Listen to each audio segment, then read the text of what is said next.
Welcome back to Landman Now, podcasting the profession, brought to you by the American Association of Professional Landmen. I'm your host, Chad Smith, and in this episode, we'll be covering Season 2, Episode 2 of our Landman TV series companion podcast, where we take a closer look at Paramount's Landman and separate fact from fiction, highlighting the real work behind the drama. Joining the show today, we have Rey Treviño of Pecos Country Operating, as well as the Crude Truth podcast, and Jerris Johnson of Roland AI and the Real Deal Landman Show. Thank you both so much for joining us today. And before we get started, if you don't mind giving the audience a little background about yourselves, Rey, if you want to go first. Oh yeah, well, Chad, thank you for having us. I'm very excited to be on today, especially with Jerris, with such a great show that he has. So very excited to be here today. Again, my name is Rey Treviño, and I'm with Pecos Country Operating. We are an operating company here in Fort Worth. We primarily operate oil and gas leases across the Fort Worth Basin, anywhere we like to say basically between Wichita Falls and Abilene. And we're just only looking to continue to get more further west as we continue to grow. But also, I've got a great podcast called The Crude Truth, where I do my best to just add positive reinforcement in the energy sector as a whole, obviously with oil and gas, but also just bring a lot of policy makers and a lot of game changers on the show as well, just to show what all we're up to and just all the great things that we're doing. So just so excited to be here today for this episode 2 of season 2 of Landman to discuss. Yeah, well, thanks again. And Jarris, if you wouldn't mind giving a little background on yourself. Yeah, absolutely. Chad, thank you for the invitation to be on here today. And Rey, also a pleasure to be sharing this with you. My background is I've been a landman for over 20 years. I've had the cool experiences to work for in-house operators doing consulting type work, doing renewables a little bit as well. My latest venture over the last couple of years has been working with Roland AI, which is an AI assistant built specifically for the land and energy space. And so think of it as an AI bot or companion for the day-to-day work that landmen do. I also have a show with Drew Hopkins called the Real Deal Landman Show, and we've been at it now for about a year and have had a ton of fun talking and getting to know various people and being able to help people understand the fact versus fiction on the landman role, similar to what this one accomplishes, with a similar audience, just a little bit of a different twist and take on things. My background has been pretty fascinating in terms of my connection or relation that I have with the show. Obviously, when you see Tommy Norris, and he's much more of a field operations person than he does fit the landman persona per se. Prior to being a landman, I did very blue collar work as a roustabout, worked in the oil field, did a lot of really dirty, ugly, nasty stuff. There's a lot of things that I learned. One is that I am not cut out for manual labor. I am a massive klutz and I'm a danger to all of those around me. So it's probably better that I'm behind the desk most days than actually being out in the field. Well, yeah, it's I'm sure that you've probably seen some of the things that we've talked about on Landman, where the safety violations and things like that. You can speak firsthand to some of those. I have Uh, been a victim of safety violations, and I've I've also seen my dad has done that my entire life, and so I've seen like some. I've never seen him cut off his own pinky, but I have seen the aftermath of some nasty situations. Well, and Jairus, like you said, I'm sure that anybody's listening to this show is probably familiar with both of your shows. But for the audience, if you're not, go give both these guys a listen. They've got absolutely incredible podcasts. So, as we get into season 2, episode 2, well, before we get into season 2, episode 2, so far, what do you think of this season? I know we're only 2 episodes in, but following up on a lot of the success of season 1, how do you guys feel about season 2 so far? Jerris, do you want to go first? How honest am I supposed to be? Honest as you feel like. This is open forum. So, so I will be very honest. And I have a difficult time watching the full episodes from beginning to end. But I do. I watch the recaps, and so I've been following the story. And I like to go on YouTube afterwards, and I see like the different shorts that Paramount Plus puts out for the episodes. So I feel like I know what is happening with the story, but I have a hard time really diving into the full episode from beginning to end. I have an appreciation for the story that's they're trying to accomplish, and for some of the characters, but some of the characters I could do without, and I definitely don't particularly, for my own preferences, I don't particularly enjoy the gratuitous profanity that exceeds anything I've ever heard in real life. So I kind of stay away from the full episodes. I'll be happy to talk about what I know or what I follow. And actually, that might be entertaining in itself to see what I think is happening just by reading AI generated recaps Yeah. about it. Well, you can be as honest as you want. This episode or this podcast is not sponsored by Paramount yet. If they want to, we are very open to that. But no, yeah, be as honest as you want to be. Ray, what about you? Well, first of all, I think we all would love to have Paramount reach out to all three of us. We'd love to have you as a sponsor to only continue to bring the enlightenment of Landman with all the great cast. It is fun. How about that? That's the best way I can describe it. It is almost true and embellished all at the same time. It's been a fun show. Uh, I've never seen so many um, young, pretty people at really important meetings. And now maybe I'm not in the same rooms, okay? But I'd like to think I've been in a couple of those rooms. I would like to see more long-term women. They really, there's so many business partners that are women, just like the Monty character. There's a lot more of them than there are these 26-year-old women that you see on the show. I do want to say that that's something that sticks out to me as well. Um, but no, I mean, what a fun show. It reminds me of Dallas. I don't know if either one of y'all have watched the old Dallas.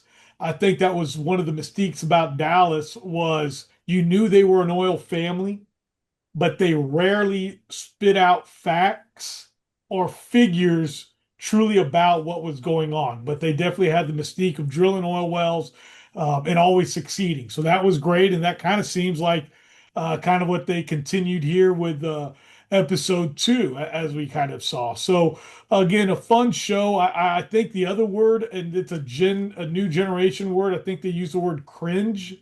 There are definitely some scenes that make you just want to go, and so yeah, a lot of fun. Yeah, it's like you said, and kind of the reason for this podcast, right, is to separate the fact from the fiction and get into, okay, well, that's clearly Hollywood, or no, I have seen this kind of thing happen. And so, yeah, some of the questions I wanted to hit on today, because you do find those chunks in the show, right? Those scenes where it's like, man, a lot of this is really industry related versus, Mhm. fluff with the nursing home stuff and the things like that, right? So, but one of the things that I thought was more interesting, as we saw in episode one, was with Cooper's big discovery, right? And so now they're getting more into a little bit more of the details. We kind of had wondered, how is he financing it and things like that, which we will get into that. But the beginning of this episode, they mentioned, I think he said we hit on 6 in a row, and he's just, couldn't believe it, which I think all of us are like, wow, that's pretty good luck, Cooper. That kind of a hot streak where you're hitting multiple successful wells in such a quick succession. How realistic is that? Have either of you ever heard of somebody hitting it that successfully that quick? If you're wildcatting, that would be extremely difficult to do. But if you're following today's shale plays, they know that it's there. They know how to get it out. Having repeated successes is not at all out of reason. With the horizontal drilling that's happening in the development plays, I mean, success rate is 98% plus, and so it's not unheard of to have that. Now, to just pick a spot on a map and say I'm going to go drill a hole and have it hit as big as what it hit, and then repeated successes that are like that. Generation ago, that would have been totally unheard of to be able to have that level of success and that type of work that was being done. Yeah, for me, it's the time frame. And again, I know that you kind of go from the end of season one to the beginning of season two to knock out one well. I get that. All the land negotiations that go on that actually get things done. But to literally knock out six wells in the time frame of my grandmother died to setting up the arrangements for my grandmother, and I've already hit six wells, unless he's got six rigs running at the same exact time. Mhm. That's also something there. I know I do my best whenever we do drill projects to get a good time frame. Unfortunately, Mother Nature and other things usually take a play in that. But like Jared said, I definitely want to wish that luck for anybody, or actually that fortune. I want to wish that for everybody in the oil and gas industry. But to see that kind of a string of luck just like that immediately, oh wow, what a string of luck that was. Also, I will say this, just to kind of do a transmission from the first to second episode. I know for me, I got a well that comes on at 500 barrels a day. That's gonna be one of the first things I call my dad about. None of this. Hey, even at the family dinner, I'm gonna be like, guess what we did? I mean, Yeah. just out of pure, bravado and excitement, that's something you're gonna share. So anyway, yeah. Yeah, The, screaming that from the rooftops, right?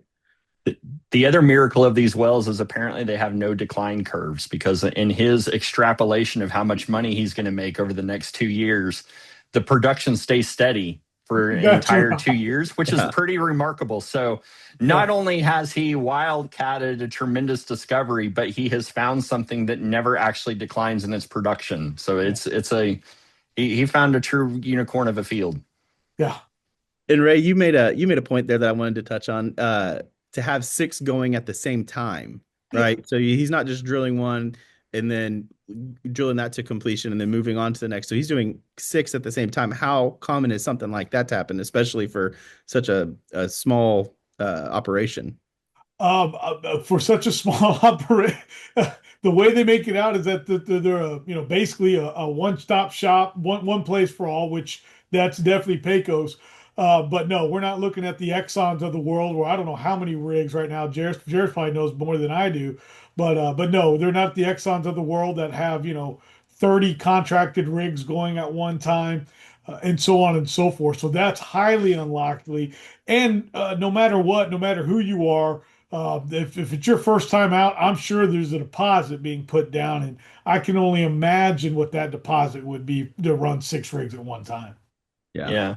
Yeah. There is a kernel of truth. I mean, when you look at pad drilling as we know it today, it would be feasible to have one single pad site, and you would have one rig that would drill six wells, potentially in different directions. Mhm. That rig is going to drill each of those in succession, let's say 10 to 20 days apiece. And then they would go out and complete all of those simultaneously as well. So the scene of, hey, we hit all six at the same time, it's somewhat feasible, but I don't think that was the imagery that they were trying to portray there.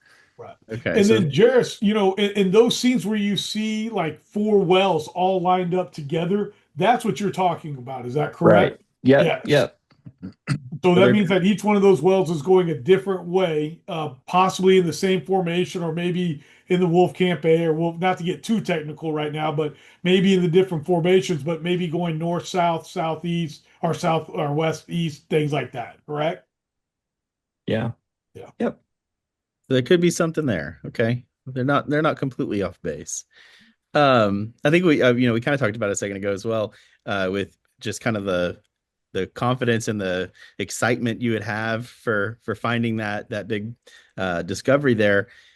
But we see Cooper comes home to Ariana and he's kind of down about it and everything, and he says, "I'm scared. This just doesn't happen." Uh, that's a weird reaction. I think I would be very excited, not scared or superstitious about what's going on. How do you guys feel about that? It's humbling. I will say, in some ways, put myself in those shoes. Definitely not 500 barrels, 6 wells each. Okay. But to sit there and go, wow, this doesn't happen very often. I think it does make things humbling in the real world. But no, you've got to embrace it, right? Oil and gas is a time of highs and a time of lows. I think the one thing for us is always to do our best to be even keel, but to really enjoy the successes, enjoy those moments, right? We always hear, and I guess this is terrible. I've never won a Super Bowl, but you hear all the, NFL greats talk about, it's like, man, enjoy that Super Bowl moment. You never know when you're going to get back, but then it's time to get back to work in August. So it's always, enjoy those highs. Um, and if he's got the relationship that he has with his lady, to be honest with that one person, I don't think there's anything wrong with that. Well, I still think I'd be pretty excited Yeah. about that one, but fair enough, fair enough. I Uh, know. If I may, real quick, Chad, yeah, I'm all excited, and then you watch this episode, and I'm like, and this was kind of a serious episode here today, and I mean, that kind of was like the beginning of it, and then it just goes real serious for the rest of the episode. I'm like, oh yeah. man, is it the one I gotta talk about today?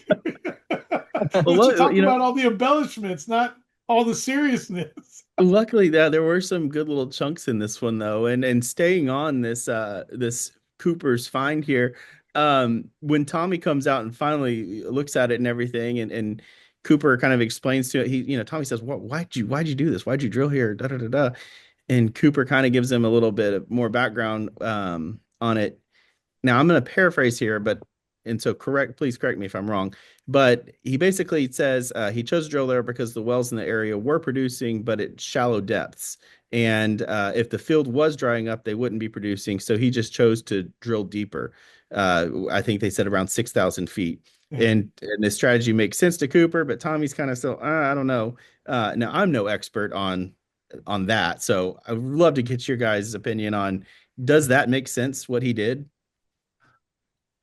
If he's got the geology, it can make sense. And if he's got the permits that allow him to drill that deep, it makes sense. Yeah, I think Tommy insinuates that there was a lot of unreasonable and incredible luck that went into it, and I would agree with that assessment. It should not have went as well as it did for him Yeah. to just blindly go out there. Shallow production in one place means nothing that there's anything deeper. And if you happen to hit something deeper, it's not because your logic panned out. It's because you got totally lucky on that. Yeah. He's just a lucky guy there.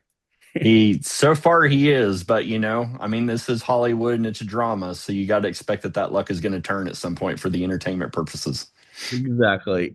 Well, it kind of did kind of turn the other way for him as far as his personal relationship, because maybe she's just scared about all the change or whatever, but she kind of tells him, "Hey, kick rocks."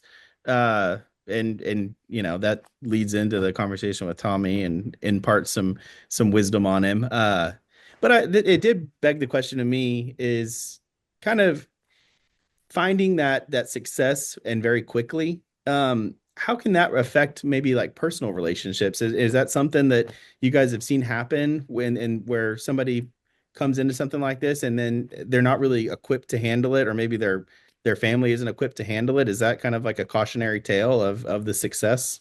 I mean, I could wax philosophical for a long time on all that. The I can connect with both of them. I mean, riches are cool. It's fun to get. I assume it's fun. I've never experienced it, but to have unexpected wealth that comes into the picture. But I think Tommy also says it, to paraphrase him. I think he says something along the lines that money doesn't fix families, and doesn't fix those situations, which I absolutely believe in. I mean, as I mentioned before, I grew up in a very blue collar family. I came out of college making more money than I ever thought I would make in my life. I mean, to be honest, like my starting salary it was 5 digits, but it was a number that was higher than anything I ever thought would be possible for me. And so, for me personally, not that I shun material things, but material stuff doesn't have a whole lot of allure for me. I definitely like making money and I like having security and things for my family, but security is really the most important thing. I don't particularly care about the status stuff. And so, for his mind, Cooper's mind, I would have been looking at that like, we're set. We don't have to worry ever again. For her mind, though, I can connect with it of, I don't know that I really care about the big house or the fancy cars or the country club stuff. Like that's not for me. I don't want that to change who I am. There's pieces of both of that I can resonate with. I get it. Yeah. Yeah. God wants us all to be abundant, fruitful, bountiful, and money is nothing more. The American dollar is a tool that provides a means. That if people think that money's going to fix your family, and that if money truly changes you, then it's probably not something that is for you. I think everybody should embrace the abundance that it can provide when earned properly. But to sit there and be afraid of it, I definitely never want to encourage anybody to be afraid of wealth.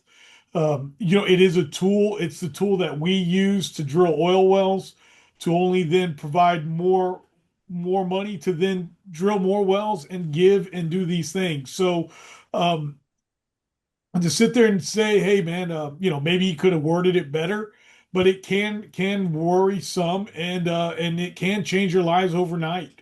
But to sit there and be afraid of it, no, that was definitely. But that there is truth in that. That people are like, "Well, wait a minute, what are we going to do? What's going to happen?"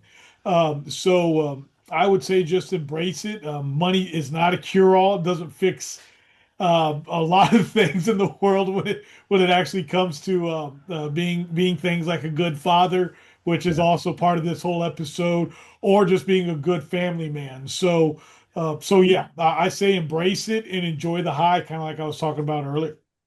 Yeah, and I think Tommy kind of gives him a little bit of that wisdom there about, hey, she's overwhelmed. I mean, she had a kid, her husband died, now she's with you, and all of a sudden you're millionaires. That's a lot to process, especially for a girl we're assuming is in her 20s, early to mid 20s. So, Right. Yeah. um, but talking about you using the money for drilling and everything like that, kind of a short scene at the beginning, but one that I thought was interesting. Tommy mentions to kind of the boss of the man cave, I think his name is actually Boss on the show, that there's an operation near one of their fields where a company had gone bankrupt and MTEX has the opportunity to buy it for $60 on the dollar, or 60, I'm sorry, 60 cents on the dollar.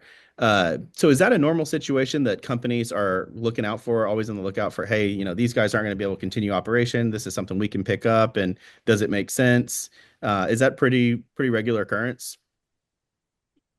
Absolutely. If we can get it for under 60 cents on the dollar, I mean, if we can get really, I think my goal would be 50 cents or less on the dollar in that scenario. A real life one I can share is COVID. We were buying up leases basically at a valuation of $25 a barrel of oil during that time. And you look at even today, we're at $58 oil. All those purchases that I made, goodness, can you believe it? It's been 5 years Yeah. that we made 5 years ago are still winning even at these lower oil prices today. Yeah, that's awesome. I don't know that it's quite as simple as, oh, this is a company that's going bankrupt, we'll just buy the company. There's a lot more due diligence and caution that goes into that. But Absolutely. not to say that wouldn't happen, because that does happen. But what might be just as common, maybe even more common, is vultures, sorry, that's a tough word, but it's the reality, is coming in for the assets just themselves. Or ways to pick up those assets, in that if a company is not able to meet its monetary obligations or its development obligations because it doesn't have money, that's leasehold that's going to be up for grabs soon, that people can come in and swoop and not have to pay anything for it other than to the mineral owners directly. Yeah. But I have been in those situations of a company that was facing significant financial hardships and just started unloading assets to try and keep the company afloat. That was one strategy that was deployed. I don't know if that's the strategy I would have used, especially looking back today. But it's a little bit different than just saying, oh, well, they're going under, we'll just buy the company. Because when you do that, there's also a lot of liabilities and a lot of things that you don't want to get with the picture. So what's probably more likely is, hey, let us take some of these assets off your hand, and maybe you can still salvage your company, and we can still get a good deal on some prizes. Yeah. Because you were saying that otherwise, if I guess if they go into like a complete default, that the mineral owners could renegotiate those leases. Potentially, like if they had to drill within X number of years and they're not able to drill anymore because they don't have the money to drill, well, then those leases are expired, and so those minerals are up for grabs to be leased. Or if they're not able to maintain their wells properly, and so they get shut in, and that lack of production causes those leases to lapse. There's different scenarios that can play out that way. It's a more of a waiting game. It's a patient game. It becomes very competitive, especially in an area like the Permian Basin, but it's definitely something that could happen. Yeah. Now, the due diligence alone, minimum, I would say, is 6 months. If you're actually, when you're actually going into whether it's a bankruptcy or even just another company that's like, hey, can you buy me out? You still want to do all these things to make sure that everything is good. Yeah. So speaking of maybe not doing as much due diligence as what should have happened, we see that MTEX has run into maybe a little bit of legal troubles here because they're suddenly hit with I guess, a suit of some sort where Monty's previous actions are putting them in a little bit of danger there. In the real oil and gas industry, how quickly can a legacy liability, like the misallocated settlement funds, come back to threaten the current leadership? So somebody's taken over and now they're discovering, oh my gosh, we've got this huge mess. Is that realistic? Is that something that it happens regularly, or? That one, I wish I could. I don't know. You don't know if somebody's trying to blow. I mean, I will say this: the using the vultures term. Um, Being a family office ourselves, I do know that we are and have put steps in place to make sure that things like that don't happen, um, because you don't want to be taken advantage of the moment people think something has happened.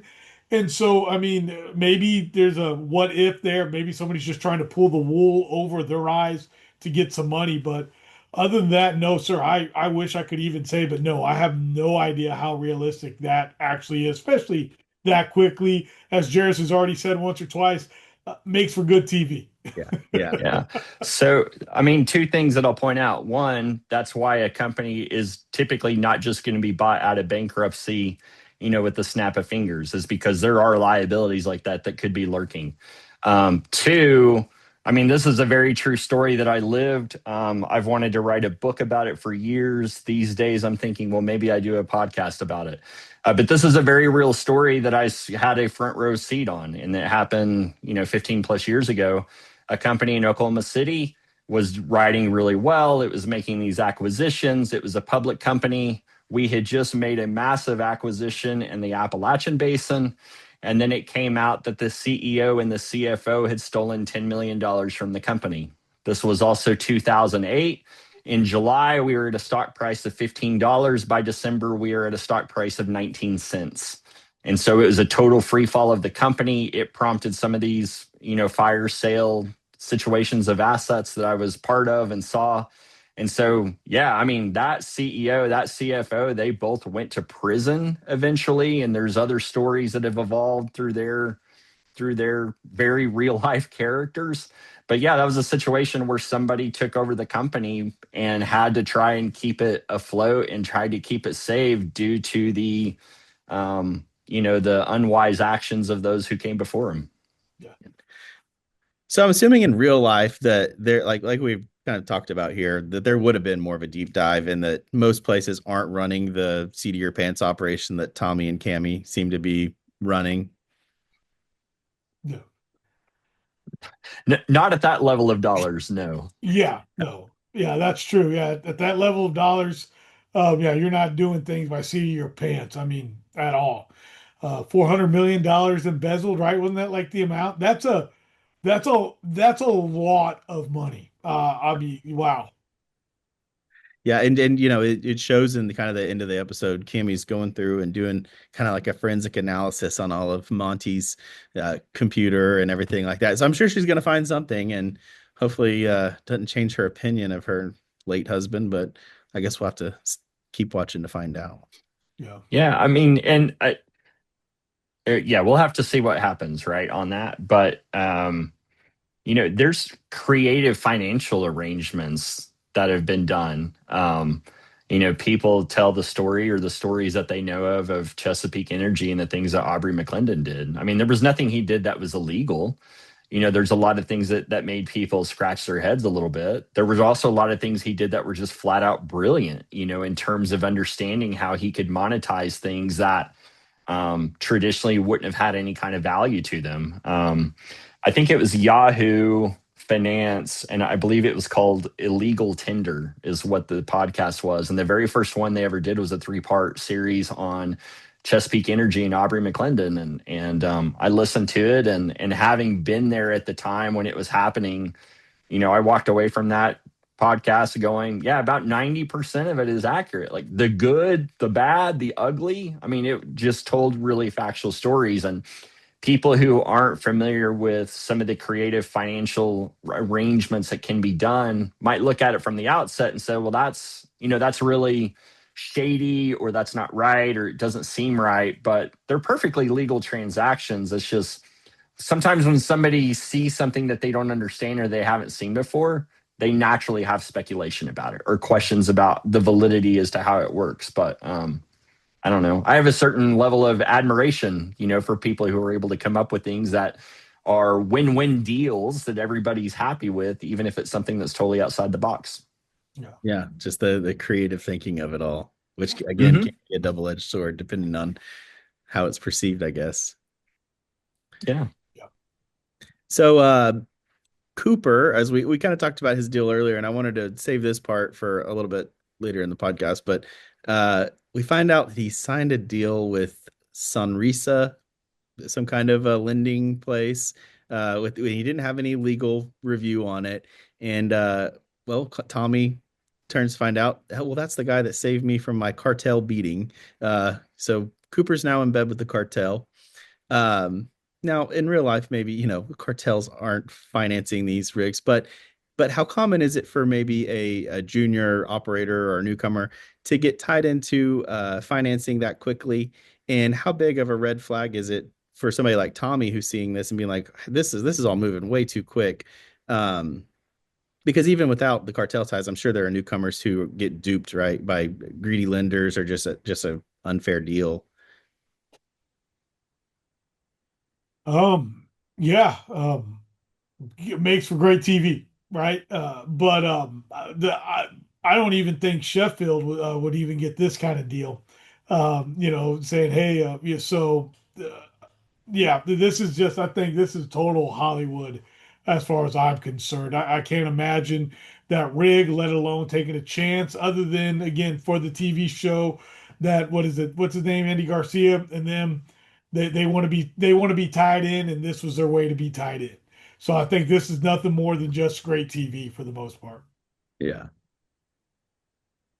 Yeah. I don't think it would be unreasonable to imagine that there could be some major investors or some major shareholders with questionable primary business activities, but deals going down in a dark warehouse with a bag over a head and a knife at the throat probably isn't going to happen, even in those scenarios.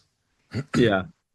Well, this is a outside of the scope question, but let's just say you're in Cooper's shoes. What do you do in this situation? You just found out, oh God, I'm in bed with the cartel now. What do I do? Run? He, Jerris. I I hope that I would have had the good sense at the beginning to say this deal seems too good to be true, even in my circumstances. And Yeah. so I hope I would have had the foresight to do some homework ahead of time. But let's say that even in that situation, I find out that this has happened. Um, I'm suddenly feeling a lot less greedy than I did yesterday. That's for Yeah. sure. Yeah, Uh, no, based on the show, I think I'm running. This sounds terrible, but I mean, it's like based on the show, you're calling Tommy and going, I think we got an issue here, yeah, yeah. or in just the real world, you're calling the police. I mean, I don't know what else to do. Say, here's what happened. It's a I don't know. situation I do not envy, right? Yes. I mean, Um, that's so. I mean, if you really want to play it out, though, right? Like, so okay. let's say Cooper goes back to those folks and he says, "Okay, I'm aware that this is a situation I shouldn't have got in. However, let's look at the facts here. I own a share. You own a share. Do you possess the operational wherewithal to be able to continue the development of this field? And if you do, then great. Here are the keys. Let me take a finder's fee, and we'll go our separate ways. But if you don't, then maybe there's still a win-win scenario that is there. But obviously, be very aware of who you're dealing with and play things out accordingly. Yeah, I don't think Cooper's as a smooth talker as his dad, rattling off Well, all those numbers and everything. his dad had to learn it from somewhere, and maybe this Well, is how it true, happened. true. Yeah. Uh, okay, well, kind of wanted to wrap it up with this one. So which of these plot lines do you think will explode first? Will it be Cooper's cartel entanglement, the MTEX lawsuit, or Tommy's unresolved issues with his father? I mean, as a viewer, which one do you think is going to be the most entertaining? Anything involving guns, explosions, and Yeah, cartels is going to trump sentimental relationships and lawsuits any day. yeah, Yeah. true. Yeah. Although I'm looking forward to getting a little bit more Sam Elliott. I mean, they've really built it up. So Yeah, where's Sam? yeah. He has. I was hoping he'd have a more. Maybe we're only on episode 2, so maybe Exactly. Yeah. he'll get in there a little bit more. But and Andy Garcia, I'm hoping he's in the season of which the He's cartel. good, isn't he? Yeah. Oh, so Andy good. Garcia is good. I So mean, good. and so is Billy Bob Thornton, and so is Demi Moore, and Yeah. John Hamm was last season. I think those have been the best ones so far, actually. They've done a very good job of casting and getting these people in the right spots and getting actors that just generally I think people really like, right? Yeah. Mm-hmm. Hmm. But it's been fun so far. I'm looking forward to the rest of the season, and kind of just seeing what all they can come up with for us to talk about. Yeah. Well, Yeah. anything else that you guys wanted to mention or touch on before we wrap it up?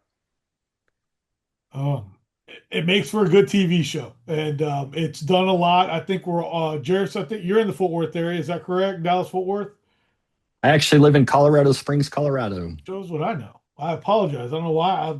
You've just got that Texas vibe about you, and I but travel a Colorado lot. Springs is pretty much they're pretty right over there in Colorado Springs. That 2 hour difference between that and Denver, and a lot of Cowboys there as well. But I do think it's done a lot of great things for the city of Fort Worth.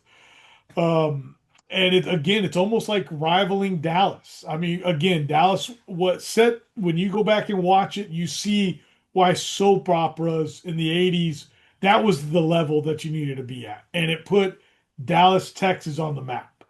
Um, I think this is doing some good things, and it's really highlighting a lot of good qualities that the city of Fort Worth has. I will say that.